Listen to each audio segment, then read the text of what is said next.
নমস্কার, ব্রাইট টাইমে সকল দর্শক বন্ধুদের স্বাগত। আমি শ্রী।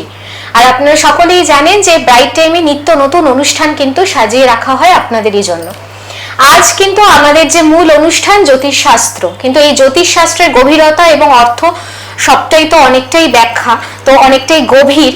তো সুতরাং প্রত্যেকটি অনুষ্ঠান যখন করা হয় তো একজন মানুষকে আপনাদের সামনে প্রেজেন্ট করা হয়। তিনি আর কেউ নন, তিনি একজন সফল অ্যাস্ট্রোলজার দেবজ্যোতি দেবরয়।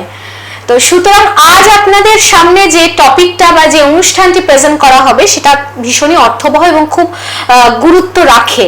তো বাঙালিদের প্রত্যেকটি বাড়িতে নিত্য নৈমিত্তিক কিন্তু পূজা পাঠ পূজা অর্চনা কিন্তু হয়ে থাকে এবং প্রত্যেকজন মানুষের আলাদা আলাদা দেবদেবী পছন্দের।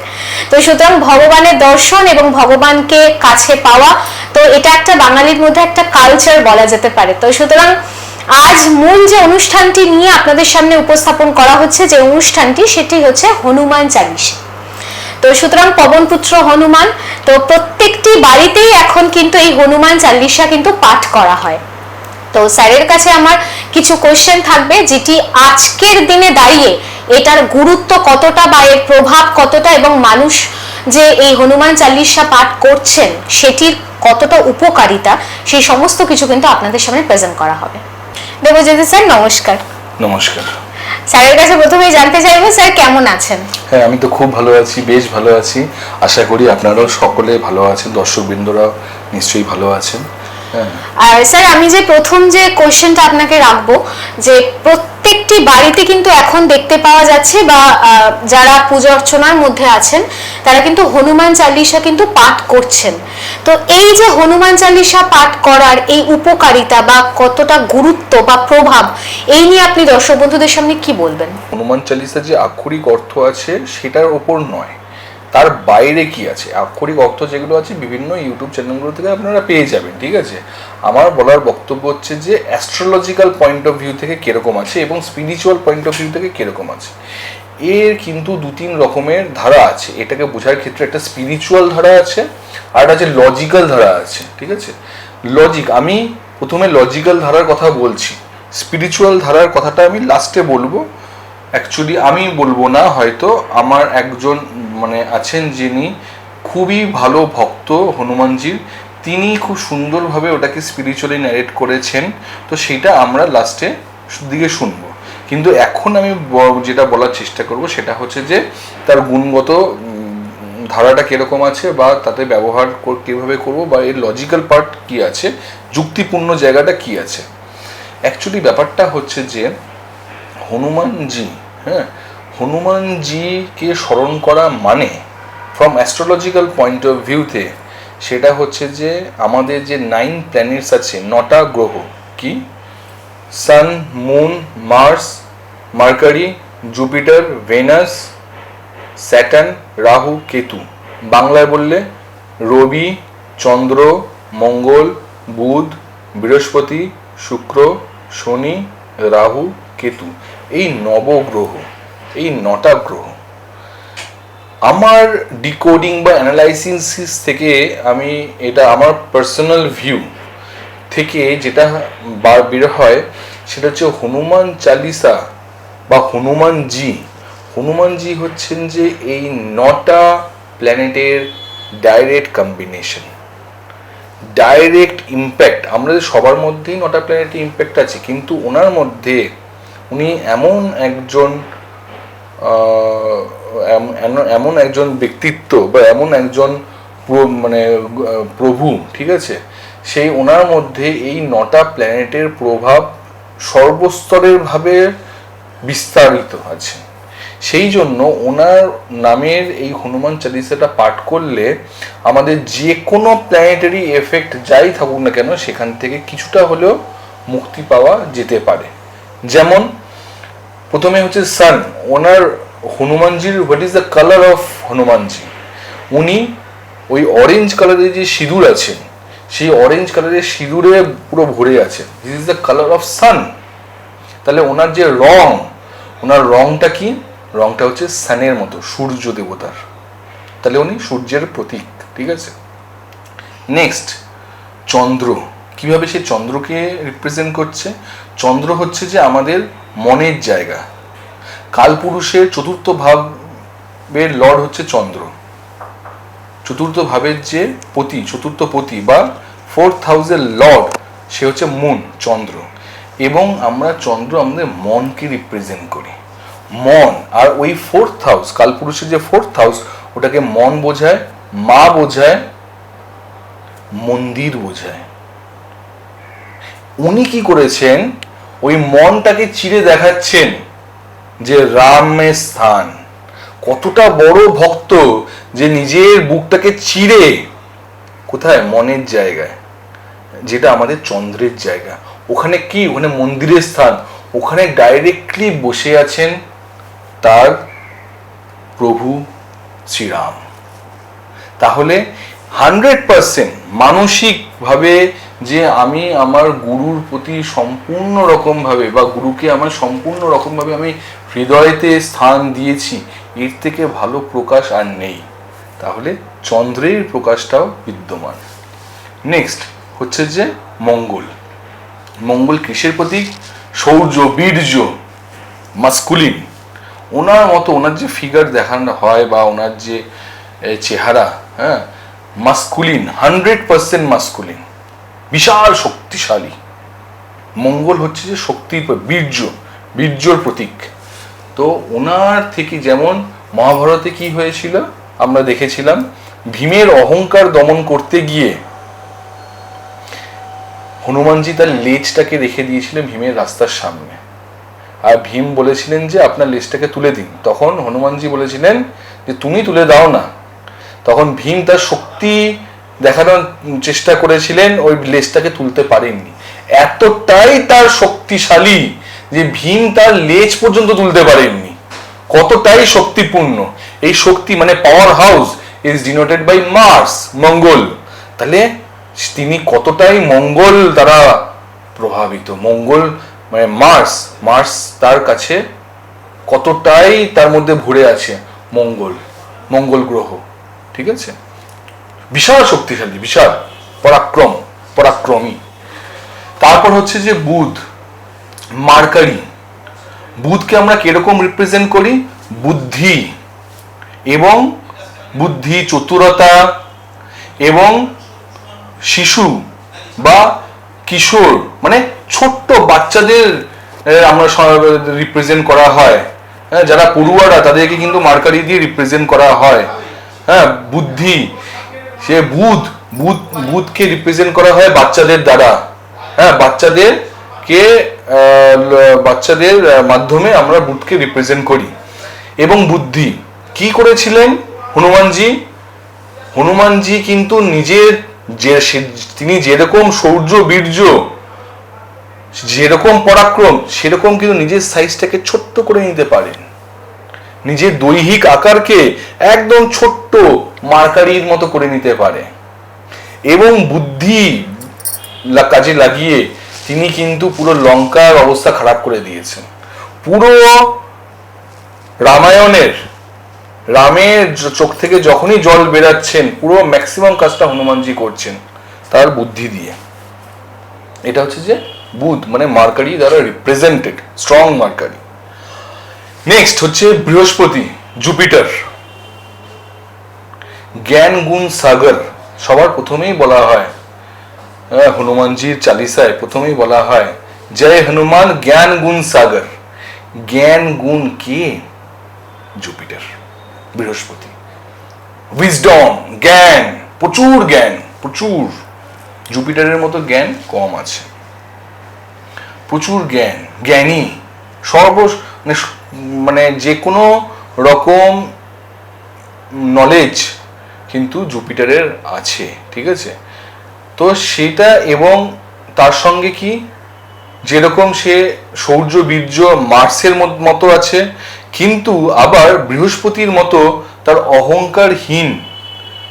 বৃহস্পতি মানে যেহেতু জ্ঞান, তো জ্ঞানী পুরুষেরা কি করবেন? অহংকার করবেন না। কে অহংকার করবেন না? যিনি জ্ঞানী পুরুষ, যার মধ্যে বৃহস্পতি ভরে আছে। হাজার কাজ করবে, হাজার জ্ঞান ছড়াবে, হাজার মানুষকে অ্যাডভাইস দেবেন, কিন্তু তার অহংকার করবেন না। এই যে অহংকার না করার যে প্রবণতা, এটা হনুমানজির মধ্যে সর্বাধিক, বজরংবলীর মধ্যে সর্বাধিক। সে এত কিছু পারে করতে, সে সূর্যকেও গিলে খেতে পারে, সে কাউকে ছাড়তে পারে না, মানে সে এমন কিছু কাজ নেই যে সে করতে পারে না, কিন্তু তার মধ্যে সে বিনম্র, একদম নরম। জ্ঞানী পুরুষের মধ্যে এই বিনম্রতা, পোলাইটনেস থাকবে। সে এত কিছু পারে করতে, নিজেকে কখন পারে ছোট করতে, কখনো পারে বড় করতে, এখান থেকে ওখানে লাফিয়ে চলে গেল, বুদ্ধি আছে, সবকিছুই আছে তার মধ্যে, এমন কিছু নেই তার নেই, তা সত্ত্বেও সে বিনম্র। রামের কাছে হে প্রভু বলে বারবার করে সে, এই যে জ্ঞান, শুধুমাত্র আমি জাস্ট একটা,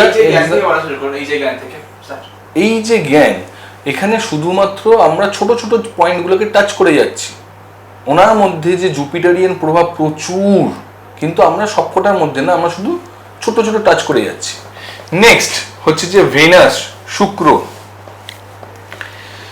যখন শুক্রকে আমরা কিরকম ভাবে রিপ্রেজেন্ট করি, শুক্র হচ্ছে মহাজ্ঞানী, সর্বশাস্ত্র প্রবক্তা, কিন্তু সবচেয়ে ইম্পর্টেন্ট একটা শুক্রের একটা খুব বড় গুণ আছে, সেটা হচ্ছে যে উনি সঞ্জীবনী, মানে হচ্ছে যে মেডিকেলের জায়গায় যখন আমরা দেখি কাউকে জীবিত করার, হ্যাঁ, মৃত ব্যক্তিকে জীবিত করার যে ক্ষমতা, সেটা কিন্তু উনি লাভ করেছিলেন, উনি মহাদেবের কাছ থেকে সেটা লাভ করেছিলেন। ঠিক আছে, এইবার চলে আসি হনুমানজি ক্ষেত্রে কি হলো। যখন লক্ষণ মৃতপ্রায় অবস্থায় শ্রীরামের চোখ থেকে অনর্গল জল বেরিয়ে যাচ্ছে, তখন হনুমানজি বলছে আমি থাকতে আপনি এত চিন্তা কোথায়? বলে কি কি লাগবে বলুন। বলছি যে সঞ্জীবনী হার্বস, হ্যাঁ, ওই হার্বস হয়, সঞ্জীবনী হার্বস, হার্বাল গাছ কিছু থাকবে, সেইগুলোকে আনতে হবে, সেটা একমাত্র হিমালয়ে পাওয়া যায়। তো বলছেন আপনার চিন্তা কোথায়? বলে যে ওটা যদি আমি আজকে রাত হয়ে যাচ্ছে, কাল সকালের মধ্যে যদি ওকে না লাগাই ও মৃত হয়ে যাবে। বলছে আমি নিয়ে আসবো তো। বলে তুমি কি করে নিয়ে আসবে? এই হিমালয়, আমরা বসে আছি কোথাও সাউথ ইন্ডিয়াতে, আর তুমি ওখানে হিমালয়তে কি করে যাবে? বলে আমি ঠিক নিয়ে আসবো। উনি গেলেন, উড়ে উড়ে গেলেন, গিয়ে উত্তরাখণ্ডে ওই জায়গাটা এখনো অবস্থিত আছে, আপনার নেটে সার্চ করলে বুঝতে পারবেন। গন্ধমর্দন পর্বতের মধ্যে সেই সঞ্জীবনী গাছ ছিল, সেই গাছকে না, পুরো গন্ধমর্দন পর্বতকে তিনি তুলে নিয়ে চলে এসেছেন। তো এই যে ওখানে গিয়ে যে খুঁজে বার করে আনা, এটা একদম স্ট্রং কেমিস্ট ছাড়া পারবেন না। কেমিস্ট মানে হচ্ছে যে ফার্মাসিউটিক্যাল, তো শুক্রের জায়গা কিন্তু ফার্মাসিউটিক্যাল, মৃত ব্যক্তিকে জীবিত করার জায়গা। তো ওনার মধ্যে যদি শুক্রের সেই প্রভাব না থাকে, উনি চয়েসই করতে পারবেন, চুজই করতে পারবেন, বুঝতেই পারবেন না যে আমি কিভাবে সঞ্জীবনী গাছকে নিয়ে আসব। তো শুক্রেরও প্রভাব ওনার মধ্যে সাংঘাতিক। উনি যে সঞ্জীবনী জিনিসটাকে নিয়ে আসলেন, এখান থেকেই বোঝা যায় যে শুক্রের প্ল্যানেট বা ভেনাসের প্রভাবও কিন্তু ওনার মধ্যে সাংঘাতিক। নেক্সট হচ্ছে যে স্যাটার্ন হচ্ছে আমাদের কর্মের প্ল্যানেট, সিগনিফিকেটর অফ ডিউটি, রেসপন্সিবিলিটি, আমাদের কর্ম। সেই দিকে তো হনুমানজির কোনো তো কথাই নেই। ভক্ত, হ্যাঁ, রাম ভক্ত হনুমান, আদেশ করুন হে প্রভু, আদেশ করুন। সব সময় সে তার শ্রীরামকে বলে যাচ্ছেন, সে তার প্রভুকে বলে যাচ্ছেন, হে প্রভু আমাকে আদেশ করুন। এই যে প্রভু ভক্ত ব্যাপারটা, এটা কোথার থেকে আসে? অ্যাস্ট্রোলজির জায়গায় 10th হাউস। এই 10th হাউসের কালপুরুষের চার্টে 10th হাউসের লর্ড কে? Saturn, significator of 10th house Saturn. তো উনি সবসময় কর্মরত, উনি সবসময় ডিউটিফুল, পুরো রেসপন্সিবিলিটি, দায়িত্ব নিয়ে নিচ্ছে নিজের গাড়ির ওপর। কি করবে? স্যাটার্ন, ওনার মধ্যে স্যাটার্নটা ভরে আছে, শনিদেবেরও অ্যাটিটিউড ওনার মধ্যে ভরে আছে। নেক্সট রাহু কি? রাহু হচ্ছে এয়ারি প্ল্যানেট। এই যে আমরা অন ক্যামেরা বা অনলাইনের মাধ্যমে যেসব কাজগুলো করি, ডিজিটাল মাধ্যমে কাজ করছি, আজকে আমরা এখানে মেসেজ পাঠাচ্ছি, ওখানে চলে যাচ্ছে। হাও? ওয়েভলেন্থের মাধ্যমে। এই ওয়েভলেন্থটা কে? অ্যাস্ট্রোলজিক্যাল জায়গায় রাহু, ইন্ডিকেটেড বাই রাহু। আর হনুমানজি কে? পবনপুত্র হনুমান, পবনপুত্র হনুমান, ঠিক আছে, হাওয়া। শ্রীরাম যখন কাঁদছেন যে কিভাবে এত তাড়াতাড়ি সঞ্জীবনী ওই হার্বসটা আসবে, তখন উনি বললেন কোনো চিন্তার ব্যাপার নেই, সুপারসনিক স্পিডে চলে গেলেন, গিয়ে পর্বত নিয়ে চলে আসলেন। Rahu aeroplane, flight, Airee medium, Airee মাধ্যমে রাহুর গুণ বিদ্যমান। কেতু, কেতুর সবচেয়ে বড় জিনিস কি? কেতু হচ্ছে যে কিচ্ছু না, শূন্য, আমার কিচ্ছু চাই না, এই জগতে আমার কিচ্ছু চাই না, আমি শুধু সেই পরমাত্মা, সেই ঈশ্বরের সাধনায় রত থাকব। সম্পূর্ণ ডিভোশন, 100% ডিভোশন নিজের প্রভুর প্রতি। আর হনুমানজি কিভাবে শ্রীরামের ওপর নিজেকে ডিভোশন করে দিয়েছেন, সেটা তো আমাদের আর জানার, সবাই আমরা জানি, সেটা জানতে কারোর আর বাকি নেই, ঠিক আছে। তো 100% ডিভোশন টুয়ার্ডস সেই ঈশ্বর, সেই প্রভুর ওপর, সেটা সম্পূর্ণ গুণ কিন্তু আমরা হনুমানজির মধ্যে দেখতে পাচ্ছি। তাহলে আমরা এই 9টা প্ল্যানেটের কম্বিনেশন আমরা হনুমানজির মধ্যে দেখতে পাচ্ছি, একদম ডাইরেক্ট। একটা মানুষের, একটা ভগবানের উপর, একটা প্রভুর ওপর, একটা দেবতা যে হনুমানজি, এর মধ্যে সম্পূর্ণ অ্যাস্ট্রোলজিক্যাল অল প্ল্যানেটসের কোয়ালিটি বিদ্যমান, এবং সব কটাই কিন্তু স্পষ্ট, সব কটাই কিন্তু প্রকট, কোনো প্রচ্ছন্ন নয়, সব কটাই প্রকট। এই জন্য হনুমান চালিসা যখন করা হবে, এই চালিসাগুলো করার সময় কি হয়, আমরা বারবার চ্যান্ট করতে করতে করতে করতে করতে তার আকার আকৃতি সবকিছু আমাদের সাইকোলজি নিয়ে নেয়।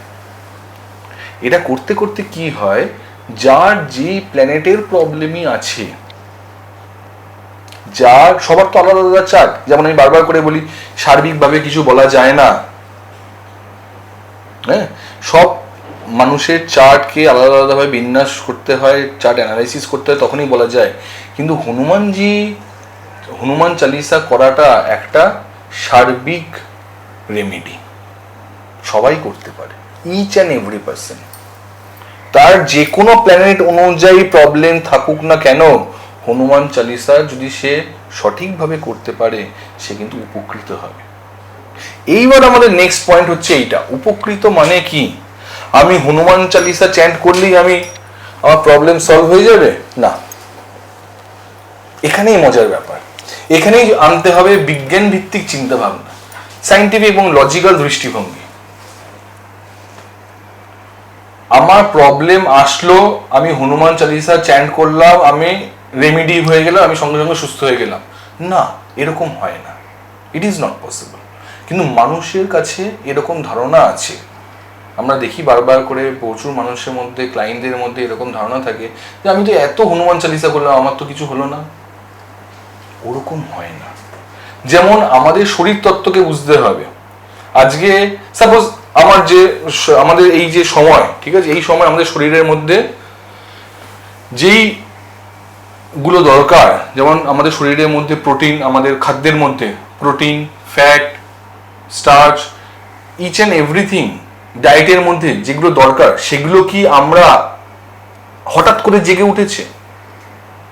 না, ছোট্টবেলা থেকে আমাদের যখন জন্ম হয়েছে, আমরা শিশু ছিলাম, তারপর আস্তে আস্তে ধীরে ধীরে বাবারা খাইয়েছেন, খাইয়ে খাইয়ে খাইয়ে খাইয়ে, হ্যাঁ, বিভিন্ন খাদ্য, বিভিন্ন ডায়েট খাইয়ে আমাদেরকে কিন্তু বড় করে হয়েছে। তারপরে কিন্তু আস্তে আস্তে আমাদের ওই নিউট্রিয়েন্টস গুলো কিন্তু আমাদের কাছে সম্পূর্ণ হয়েছে, আজকে হয়নি, কন্টিনিউয়াস লেভেলে।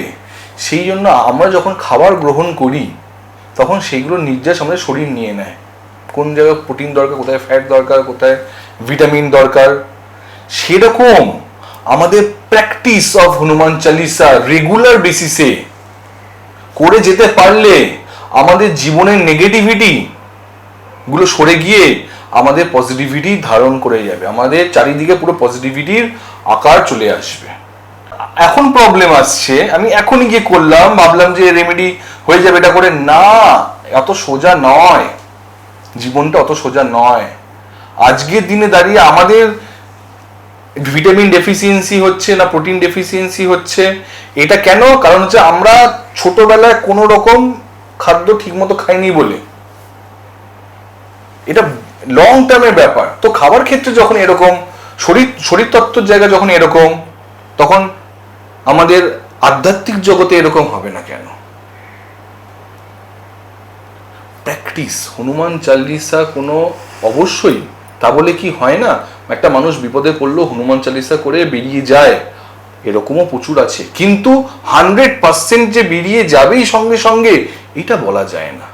কিন্তু আপনি যদি প্র্যাকটিসের মধ্যে থাকেন, হনুমান চালিসা রেগুলার যদি পাঠের মধ্যে থাকেন, স্পেশালি হলো শনিবার দিন 7 বার করে পাঠ করতে যদি করতে পারেন হনুমান, তাহলে আপনার মধ্যে এমন একটা স্ট্রং ভাইবস চলে আসবে যে অলরেডি আপনার নেক্সট ফিউচারে ডাইরেক্ট নেগেটিভিটি আসতে গিয়ে চট করে অতটা এফেক্ট করতে পারবে না।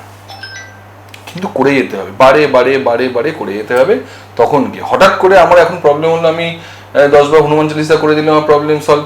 হ্যাঁ, কিছু কিছু ক্ষেত্রে, যেমন কেউ খুব অসুস্থ হয়ে আছেন, মৃতপ্রায় ব্যক্তি, সেখানে আমি দাঁড়িয়ে দাঁড়িয়ে করছি, হ্যাঁ করবেন, অবশ্যই করবেন, ঠিক হয়েও যেতে পারে, তা পাওয়ার আছে। হ্যাঁ, তো কিন্তু আমার বলার বক্তব্য মেনলি এটা হচ্ছে যে আমাদের জীবনের প্র্যাকটিসের মধ্যে দরকার। যত আমরা প্র্যাকটিস করতে থাকবো, রেগুলার সকালবেলা উঠে আপনি যদি হনুমান চালিসা করতে পারেন রেগুলার, তাহলে আপনার মধ্যে একটা অদ্ভুত রকমের শক্তি তৈরি হবে। কেন? কারণ ওর মাধ্যমে আপনি টোটাল 9টা প্ল্যানেটেরই আপনার মধ্যে যে নেগেটিভিটি গুলো আছে তার রেমেডি অলরেডি হতে থাকছে। এইবার প্রবলেমটা কি হয়, প্র্যাকটিক্যালি প্রবলেমটা কি হয়, মানুষ কিন্তু সবসময়, আজকে আমরা যেরকম বিজি লাইফস্টাইল লিড করছি, আমাদের কিন্তু সবসময় হয়ে ওঠে না, মানসিকভাবেও হয়ে ওঠে না আর বাস্তবিকভাবেও হয়ে ওঠে না। অনেক সময় ভুল হয়ে যায় যে না করা গেল না, আবার অনেক সময় দেখা যায় করতে করতে ভুলে গেছি, একদিন গ্যাপ গেল, 2 দিন গ্যাপ গেল, একটা গ্যাপ থেকে গেল। তো আমার কাজটা কোনটা? যদি হনুমান চালিসা করে আপনাদের সবকিছু ঠিক হয়ে যায়, তাহলে আমার কাজটা কোনটা?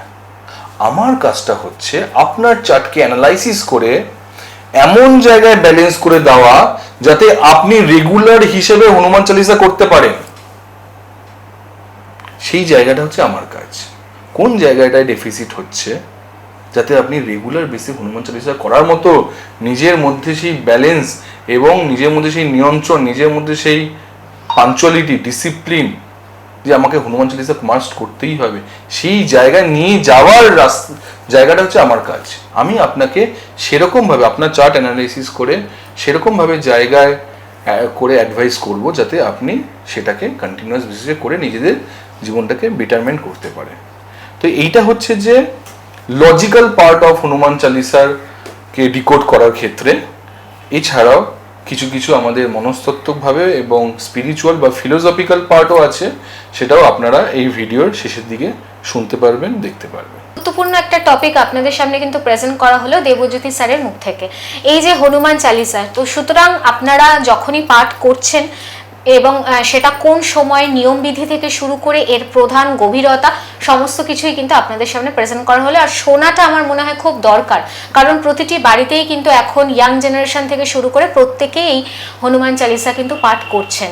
তো সুতরাং এর উপকারিতা এবং নিয়মবিধি সবটাই আজকে জানা হলো, আমার জানা হলো এবং আপনাদের সামনেও সেটা প্রেজেন্ট করা হলো। তো সুতরাং এর মধ্যেই আরও বিভিন্ন ধরনের অনুষ্ঠান নিয়ে ব্রাইট টাইম প্রস্তুত, এবং দেবজ্যোতি স্যার তো আছেনই, প্রত্যেকটি অনুষ্ঠানে বোধহয় এটাই সার্থকতা। তো সুতরাং ব্রাইট টাইমের সাথে থাকতে ভুলবেন না। ততক্ষণ সকলে খুব ভালো থাকুন, সুস্থ থাকুন। নমস্কার। নমস্কার। আর এই ভিডিও শেষের দিকে আপনারা একটা ভয়েস পাবেন, যেটা হচ্ছে যে স্পিরিচুয়াল পার্ট বা ফিলোসফিক্যাল পার্ট বলছিলাম, অনেকে সেই জায়গাটাও খুব ইম্পর্টেন্ট। সবাই তো লজিক্যাল হন না, লজিকের বাইরে অনেক জিনিসপত্র আছে। হ্যাঁ, ভালোবাসা এবং আধ্যাত্মিকতা এবং ফিলোসফিক্যাল জায়গা যে জিনিসটা আমাদের সেন্স যেগুলো জাগে, সেটা আমাদের এই ভিডিও শেষেই আপনারা শুনতে পাবেন, সেটাকেও শুনবেন। নমস্কার। নমস্কার। আজকের বিষয়বস্তু হচ্ছে হনুমানজি আর হনুমান চালিসা। তার আগে আমি শ্রী রামচন্দ্রকে একবার স্মরণ করে নিতে চাইব। জয় শ্রীরাম।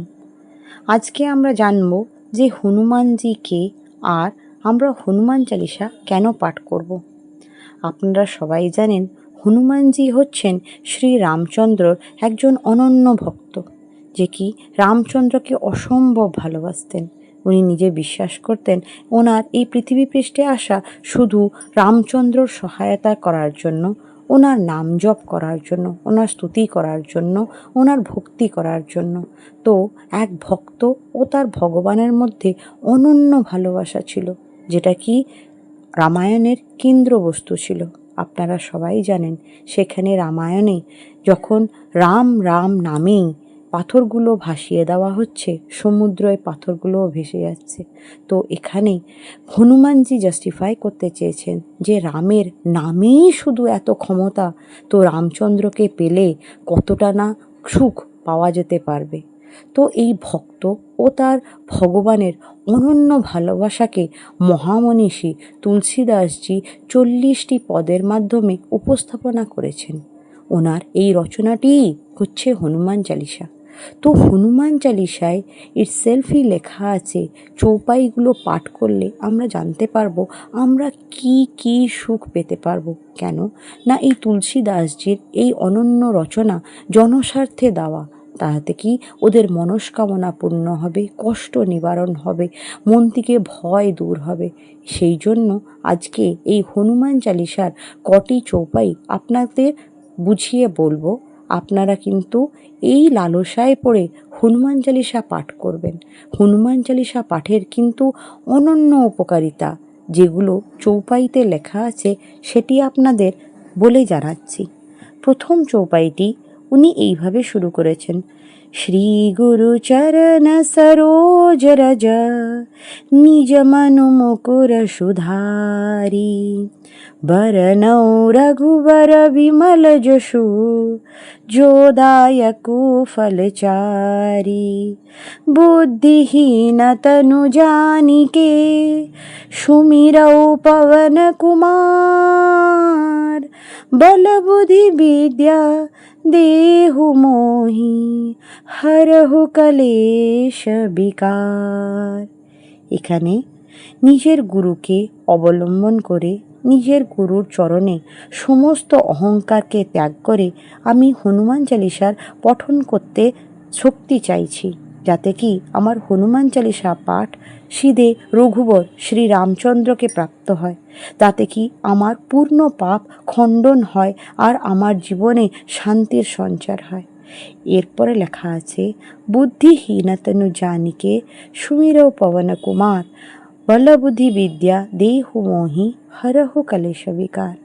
এর মানে কি বলেছে, বুদ্ধিহীন আমি, বুদ্ধিহীন বলে আপনি মনে করুন আমার মধ্যে অহংকারের লেশমাত্র নেই, আমি সম্পূর্ণ এমপ্টি হয়ে গেছি, খালি হয়ে গেছি। হে প্রভু, এরপরে আমার মধ্যে বল বুদ্ধি বিদ্যা সঞ্চার করুন।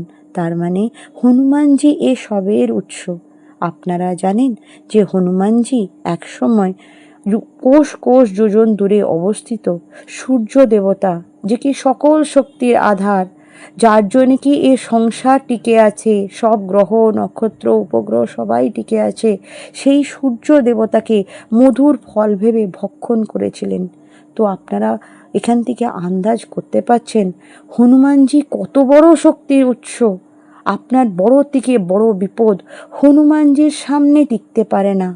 তো হনুমানজির এই যে বরদান, এই যে হনুমান চালিসা আপনারা যদি নিরন্তর জপ করেন, পাঠ করেন, মনন করেন, এইভাবে যদি করতে থাকেন, আপনার জীবনে অনেক শান্তি আপনি পেতে পারবেন।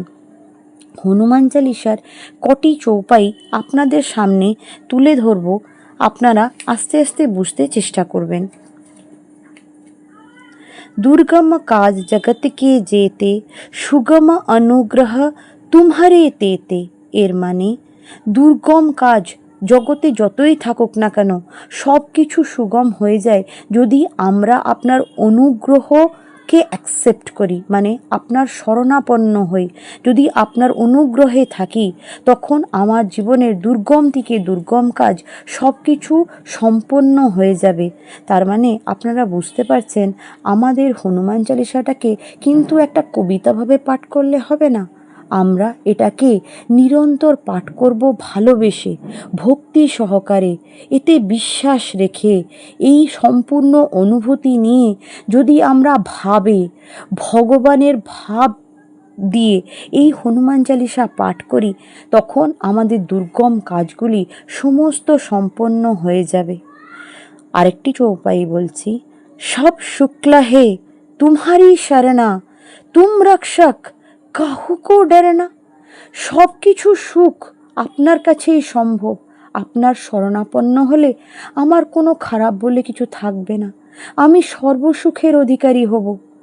তুম রক্ষক কাহু কো ডরনা, যখন আপনি রক্ষক দাঁড়িয়ে আছেন তো আমার চিন্তা কিসের? আমি তো আপনার সম্পূর্ণ শরণাপন্ন হয়েছি। আমার নিজের বলে কিছু নেই। আমার সব ভয়, সব দুঃখ, দুশ্চিন্তা, যত আমার মধ্যে রোগ ব্যাধি নেগেটিভ এনার্জি আছে, সব কিছু আপনার চরণে দিয়ে দিচ্ছি। এবারে আপনি এই এই সমস্ত জিনিসের ভার বহন করুন। আমাকে এই সব জিনিস থেকে মুক্ত করে দিন। পরের চৌপাইটি এইভাবে উপস্থাপনা করলাম, ভূত পিশাচ নিকট নেহি আবে, মহাবীর জব নাম শোনাবে। এখানে আপনারা জানেন ভূত, প্রেত, পিশাচ, নিশাচর এগুলো একসময় ব্যাখ্যা করত মুনি ঋষিরা। কিন্তু আজকারের যুগে কি আমরা এই শহরাঞ্চলে বা গ্রামাঞ্চলে এত মানুষের ভিড়ে ভূত, প্রেত, পিশাচ এগুলোর সাথে সাক্ষাৎ করি? দৈনন্দিন জীবনে আপনারা অনেকেই অনেক রাত্রে কাজ শেষ করে ফেরেন। আপনার কি মনে হয় আপনাকে ভূত, প্রেত, পিশাচ চেপে ধরবে? না। তো এখানে ভূত, প্রেত, পিশাচ এই কলিযুগে কে? আপনার মন, আপনার চিত্ত, যে কি আপনাকে বিব্রত করে তোলে। বিভিন্ন সূত্রেই হোক না কেন আপনারা অন্য লোককে দোষারোপ করেন, কটু বাক্য বলেন, অনেক কষ্ট দেন, অনেক সময় এতটাই রেগে ওঠেন যে কোনো বিপরীত কর্ম করে বসেন, যেতে কি আপনার কর্ম খণ্ডিত হয়ে যায়। হয়তো অনেক পুণ্য আগে করেছেন, কিন্তু সে সবগুলোই নিমিষে নষ্ট হয়ে যায়। কেন? এই ভূত, প্রেত, পিশাচ সুলভ আপনার মনের জন্যে। অনেক মানুষ নিজের মনকে নিজেকে আকটে রাখতে পারে না, তারা অতিরিক্ত বিব্রত হয়ে পড়ে, নিজেকে নিঃস্ব মনে করে, মনে হয় জীবনটি শেষ হয়ে গেল। তারা নিজেকে শেষ করে দেয় অনেক সময় অন্য লোককে শেষ করতে, খুন করতে বাধ্য হয়ে যায়। তো এর জন্য দায়ী কে? আপনার মন, যে কি আপনাকে এতটাই নিজের শরণাপন্ন করে নিচ্ছে, আমাদের আত্মাকে নিজের কন্ট্রোলে করে নিচ্ছে। যদি আমরা এই হনুমান চালিসা পাঠ করব, তবে আমরা এই ভূত, প্রেত, পিশাচকে মেরে তুলতে পারবো। কার সাহায্যে? সেই মহাপ্রভু এই বজরংবলীর সাহায্যে, এই মহাশক্তির আধার এই বজরংবলীর সাহায্যে আপনারা এই নিজের মনকে, নিজের ইন্দ্রিয়কে নিজের কন্ট্রোলে করতে পারবেন। যখন কি আপনারা এই নিজের প্রবৃত্তিগুলোর ওপরে জয়যুক্ত হতে পারবেন, আপনারা এড়িয়ে দিতে পারবেন নানা রকমের রোগ। এখানে তুলসীদাসজি নিজের নেক্সট চৌপাইতে এটা ব্যাখ্যা করেছেন, না সে রোগ হরে সব পীরা, জপত নিরন্তর হনুমত বীরা। এর মানে আপনার মধ্যে আপনার নিজস্ব নেগেটিভ এনার্জির জন্য যেসব রোগ সৃষ্টি হচ্ছে, যেমন কি অ্যাংজাইটি, ডিপ্রেশন, আইবিএস, এই ধরনের রোগ আজকালের যুগে বেড়ে চলেছে। মানুষ ক্ষণের জন্য শান্তি পেতে পারছে না। হয়তো সব কিছু থেকেও কিছুই নেই, পুরো খালি খালি। কেন? শরীরে অসংখ্য রোগ ভরে গেছে, কম বয়সেই অনেক রোগের ভারে ভারাক্রান্ত হয়ে গেছেন। এই সব থেকে উপশম আমরা পেতে পারবো নিরন্তর জপ, হনুমান চালিসা নিরন্তর জপের মাধ্যমে মহাবলী, বজরংবলী এই সব রিষ্টটিকে আপনার সব কিছু রিষ্ট আপনার খণ্ডন করে দিয়ে আপনাকে মুক্ত করে দিতে পারবেন। সংকটতে হনুমান ছুড়াবে, মন ক্রম বচন ধ্যান জো লাবে। কোনো রকমের সংকট হয়ে গেছে, বিপদ হয়ে গেছে, রাস্তায় একা পড়ে গেছেন, তখন আপনি বুদ্ধিহীন হয়ে যাচ্ছেন, কি করব বুঝতে পারছেন না, একবার চোখ বন্ধ করে হনুমান চালিসার কটি চৌপাই যতটুকু মনে পড়ছে একবার পাঠ করে দেখুন। মন শীতল হয়ে যাবে, স্নায়ুতন্ত্র ঠান্ডা হয়ে যাবে, মন ক্রম বচন কথাবার্তাও ভুলভাল বেরোবে না, মন ঠান্ডা হয়ে যাবে। যে বাক্য আপনার মুখে ফুটে উঠবে সে সবেতে আপনারা যেমন অন্যকে সাহায্য করতে পারবেন, পথ দেখাতে পারবেন। হনুমান চালিসা এতটাই শক্তিশালী, আপনারা বিশ্বাস করুন, হনুমান চালিসার নিরন্তর জপের মাধ্যমে যদি নিরন্তর জপ করি, সেগুলোকে হৃদয়ঙ্গম করি, পরপর স্তুতি করতে থাকি, সময় মতো ক্ষণে ক্ষণে সময় পেলে যতটুকু দোহা স্তুতি আপনার বা চৌপাই যা কিছু মনে পড়ছে গুনগুন করে পাঠ করুন। দেখবেন আপনার শ্বাস প্রশ্বাসের সাথে এর একটা সম্পর্ক স্থাপন হয়। যখন শ্বাস প্রশ্বাসের সাথে সম্পর্ক স্থাপন হয়, হনুমান চালিসা আমাদের কুম্ভক রেচক বা প্রাণায়ামের রূপ নেয়। আর আপনারা জানেন আজকালের যুগে প্রাণায়ামের ভূমিকা অনস্বীকার্য। প্রাণায়াম করলে আমাদের অসাধ্য রোগও সাধন হয়ে যায়, নষ্ট হয়ে যায়, আমরা অনেক পুরাতন রোগ থেকে মুক্তি পেতে পারি।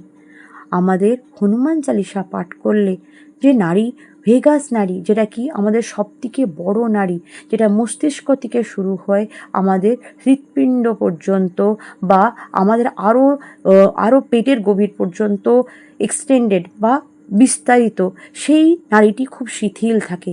তখন আমরা সঠিক সময় সঠিক বিচার করতে পারি, আমাদের ব্যক্তিত্বও খুব সুন্দর হয়ে ওঠে। আপনারা দেখেছেন বজরংবলীর ব্যক্তিত্ব কতটাই সুন্দর। উনি এক বিশাল শক্তির আধার, এক বিশাল শক্তির উৎস, শ্রী রামচন্দ্রর অনন্য ভক্ত, কিন্তু উনি ফলধারী গাছের মতন শীতল আর ঠান্ডা। সবসময় শ্রী রামচন্দ্রর অনুগ্রহে থাকেন, মাথা নত করে থাকেন।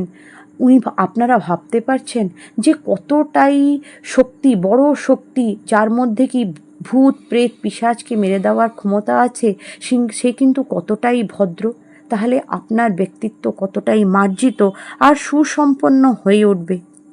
তো এই সবের মাধ্যমে আমি আপনাকে বোঝাতে চাইছি, আপনারা কিন্তু নিরন্তর হনুমান চালিসা পাঠ করুন। তাহলে কি হবেন, আপনার প্রবৃত্তি সাধু সম্পন্ন হয়ে যাবে। আর আপনাদের মনে যত রকমের ভয়, সংশয় যত কিছু আছে সব কিছু নষ্ট হয়ে যাবে। আরেকটি চৌপাই বলছি, সংকট কটে মিটেই সব পীরা, জো সুমিরে হনুমত বলবীরা।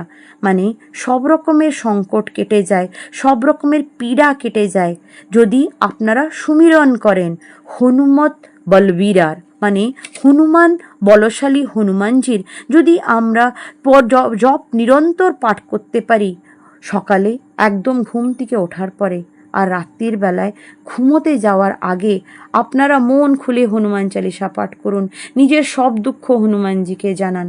তখন আপনারা জানতে পারবেন যে আপনারা কিন্তু ধীরে ধীরে হনুমান চালিসার বশবর্তী হয়ে গেছেন। তারপরে কিছুদিন পাঠ করলে বুঝতে পারবেন যে আপনাকে শুধু হনুমানজি না, শ্রী রামচন্দ্র, শ্রী রঘুবীর আপনাকে শক্ত হাতে ধরে আছে। তো আপনার জীবনে কোনো ভয় থাকবে না। আপনারা ক্ষণে ক্ষণে জীবনের কোনো কিছু ডিসিশন নিতে ভয় পান, রাস্তায় কি ঘটবে, ভবিষ্যতে কি হবে, সে সবসময় আপনারা ভয় পান। এই ভয় আমাদের শরীরে অসংখ্য বাজে হরমোনকে সঞ্চারণ করে, আর এই হরমোনাল প্রবলেমের জন্যে নানা রকমের রোগ ব্যাধি হয়। আপনাকে শীতল শান্ত রাখবে, ঠিক ব্যক্তিত্ব গঠন করবে, আর আপনারা সঠিক সময়ে সঠিক সঙ্গত বা সঠিক বন্ধু পাবেন যদি আপনারা এই হনুমান চালিসার নিরন্তর পাঠ করেন। আমার বক্তব্য শেষ করার আগে আমি আর কিছু জিনিস এখানে উপস্থাপন করতে চাইব। তো এখানে আরেকটা জিনিস লেখা আছে, অন্তকাল রঘুवर पुर जाई, जहाँ जन्म हरि भक्त कहाई, और देवता चित्त न धरई, हनुमत से ही सर्व सुख करई। তার মানে অন্তকালে রঘুবর মানে শ্রী রামচন্দ্রপুরে আপনারা ওখানে জন্ম হবেন। আর যদি পৃথিবীতে আবার জন্মলাভ করতে হয় তখনও হরিভক্তভাবে পদার্পণও করবেন। আপনার চিত্তই সবসময় হনুমানের নাম থাকলে ইহকাল পরকাল তার পরের জন্মেও শ্রী হনুমান আপনাকে সবসময় আকটে রাখবে, তার মানে আপনার সুরক্ষা সবসময় করবে। তো আপনারা বুঝতে পারছেন এখানে হনুমানজি যে শুধু আপনাকে ধরে আছে তা না, এখানে আপনাকে শ্রী রামচন্দ্র শক্ত হাতে ধরে আছে। সেই জন্য যতবারই আমরা হনুমান চালিসা পাঠ করব ততবারই আমরা জানতে পারবো যে আমরা কতটাই নিজের আধ্যাত্মিক পথে এগিয়ে চলেছি। লাস্ট পদটি হচ্ছে जो सत बार पाठ कर कोई छुटहि बंदी महासुख होई, जो यह पढ़े हनुमान चालीसा होय सिद्ध साखी गौरीशा। তার মানে যে 100 বার পাঠ করে সে বন্দি থেকে মুক্তি হয়ে যায়। তার মানে আমাদের আত্মা এই জন্ম মৃত্যুর খেলা থেকে মুক্তি পেয়ে নির্বাণ প্রাপ্ত করে। তার মানে এরপরে সিধে আমরা নিজেকে গোলকধামে পাবো, শ্রীকৃষ্ণের সাথে পাবো, রঘুবীর শ্রী মানে রামচন্দ্রর সাথে পাবো। তার মানে হনুমান চালিসা যদি ঘন ঘন পাঠ করা যায় তাহলে আমরা এই জন্ম মৃত্যুর বাঁধন থেকে মুক্তি পেতে পারি। তারপরে আর কি বলছে, जो यह पढ़े हनुमान चालीसा होय सिद्ध साखी गौरीशा। তার মানে এটাকে কে সাক্ষ্য করছে যে হনুমান চালিসা পাঠ করলে কি হয়, এর প্রমাণ কে দিতে চাইছে? হইয় সিদ্ধে যে সিদ্ধি আপনার হবে, সাক্ষী গৌরীশা সাক্ষী দিচ্ছেন গৌরীশা, তার মানে হচ্ছে শ্রী শঙ্কর ভগবান। এর মানে আপনার শিবকে এখানে বলা হয়েছে গৌরীশা, গৌরীর স্বামী শিব ঠাকুর এটাকে জাস্টিফাই করছেন যে আপনি যদি নিরন্তর হনুমান চালিসা পাঠ করেন তবে আপনার এই জন্মে যে নানা রকমের রোগ ব্যাধি ভয় বিপদ সব কিছু মিটে যাবে তা না, আপনি পরজন্মে ইহলোক পরলোকেও আনন্দ পাবেন। হয়তো আপনারা রামচন্দ্রর সাথে দেখা করতে পারবেন। আর যদিও আবার পৃথিবী পৃষ্ঠে আসতে হয় তখনও হনুমানজি আপনার মাথায় হাত দিয়ে থাকবেন। এটার জাস্টিফিকেশন মানে এটাকে জাস্টিফাই করছে, এটা যে ট্রুথ বলে জাস্টিফাই করছেন আমাদের শঙ্কর ভগবান বা মহাদেব, যাকে আপনারা শ্রাবণ মাসে নিরন্তর পাঠ করেন। আপনারা কি জানেন হনুমানজি হচ্ছেন শিবাংশ মানে শ্রী শঙ্কর ভগবানের অংশ। সেই জন্য আপনারা যদি শ্রাবণ মাসে নিরন্তর হনুমান চালিসার পাঠ করেন আপনারা একভাবে শিবকেই পুজো করছেন। আর যেতে কি শ্রীরামচন্দ্র মানে বিষ্ণু ভগবানও অসম্ভব খুশি হবেন। আপনারা এই ভক্ত আর ভগবানের ভালোবাসাকে নিরন্তর পাঠ করুন, দেখবেন আপনার অনেক রকমের বাঁধন কেটে যাবে। আপনারা ইহলোকে আর পরলোকে উপযুক্ত শান্তি পেতে পারবেন। আপনার বারবার এই মর্তপৃষ্ঠে আসতে হবে না, আপনার আত্মা পর আত্মার সাথে মিলন হয়ে যাবে, আপনারা চিরসুখী হতে পারবেন।